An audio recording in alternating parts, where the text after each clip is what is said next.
ACC's Access Points coming to you live after day one of the ACC. A lot of late-breaking trials here. I'm joined by Rasha Al-Lamee. Welcome, Rasha. Welcome back. Thank you very much. Welcome, Javed. Well, a lot of hot stuff today, starting with the Clear Outcomes study. There are a lot of people out there with statin intolerance, many of them women. And what we found was that, if you randomize people to bempedoic acid, which is a lot like a statin, it works in the same pathway but works higher up. It also is not metabolized in the muscles in the periphery, but in the liver with a low rate of statin intolerance.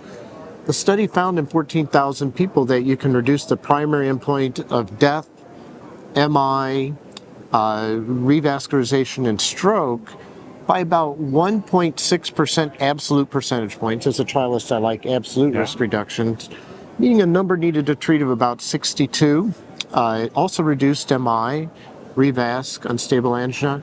Rasha, what do you think?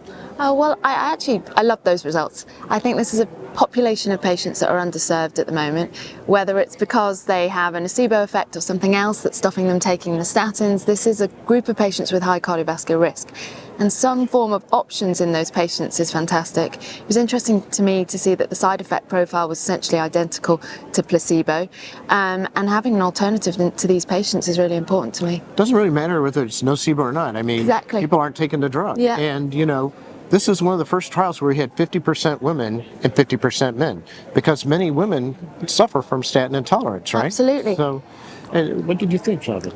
Yeah, I mean, it's great. As you said, I mean, this is a real issue, and patients out there, the lipid field is on fire. There are so many sort of good trials coming out and gift therapies that are coming out, and a positive trial when you're really stuck and have an alternative. And it's a clearly positive trial. There are none of these sort of, plus minus things. So I think having yet another thing in your armamentarium to treat these patients, it's great. Great. Let's talk about Triluminate. A lot of patients out there with symptomatic tricuspid disease. These folks were highly symptomatic, bad tricuspid disease, could not undergo surgery. They looked at a composite, a win ratio of death, needing tricuspid surgery, hospitalization for surgery, but then they used the Kansas City questionnaire. And what they found was a significant benefit in the win ratio, 1.48. That means, the surgery won 1.48 times more in each patient than the no surgery. So pretty big reductions, most of it driven, though, by a reduction in the Kansas City questionnaire symptomatology. What did you think, Rasha? Yeah, so for me, I interpret these trial in context. I mean, I really think we have to be quite cautious about these results. These are patients who predominantly the endpoint was driven by quality of life improvements. In an unblinded trial, there was no difference in terms of hospitalization for heart failure. So what kind of reduction that was, I don't really understand. This clearly wasn't episodes of fulminant right heart failure that led them to hospitalizations. It's unblinded. There are only 350 patients. It's highly likely that there would have been some placebo benefit in those patients who had the percutaneous intervention. So for me, it's kind of not totally life-changing or practice-changing.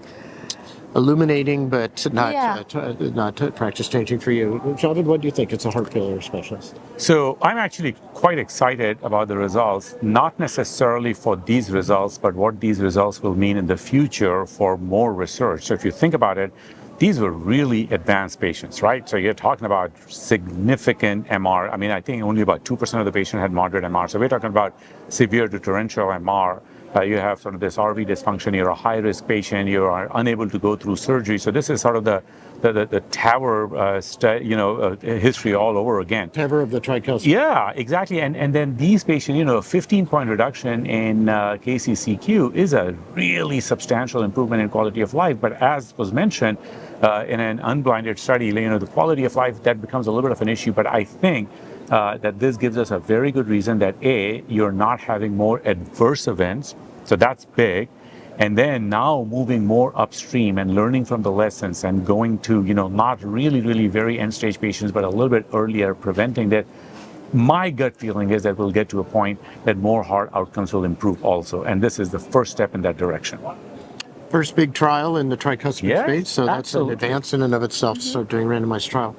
The last study is the STOP CA study. I didn't realize, how many patients out there in the U.S. have lymphoma. 90,000 patients with lymphoma getting anthracyclines. They survive, but then they're cardiac cripples often with heart failure. And I was unaware that statins, there's some literature suggesting statins may benefit this. They looked at the benefit of statins in preventing a reduction of the EF down by 10% and less than 55%. Found that the rates were 22% for placebo, got worse, 9% for statin. What did you think? Yeah, so I really thought this was very interesting. This is obviously a population of patients that we don't see that often, but our oncology colleagues really do. And it's once again a win for statins. I've often said that statins need to be put in the water, and now we've got you do another. that in the UK? Exactly. We need to, along with the fluoride. It's in the grocery store. Exactly. We need to give them out like Smarties, and the NICE guidance really has come down in terms of and widen the catchment area for statins, and maybe this is another indication. Right. What do you think? So I'm sort of again excited about the results from a little bit of a different angle. So first of all, this is not some super expensive drug. This is atorvastatin. We are all used to sort of using it. One can be sort of hypercritical as a trialist and say, well, what was the average difference? Oh, it was a small trial. Oh, the actual clinical development of heart failure was not that many cases. But none of that matters. At the end of the day, when your EF drops, you change the plan for chemotherapy. And the first order of business is to save our patients' life and give them the best possible chemotherapy. And if you have a substantial reduction in the risk of dropping your EF, especially by a medicine which is very common, which is not very expensive, and we're all used to using it. It has a pretty good side effect profile. Absolutely. And if it can just let the oncologists continue with their original plan for the best possible treatment for lymphoma, I think in that sense, it's a win.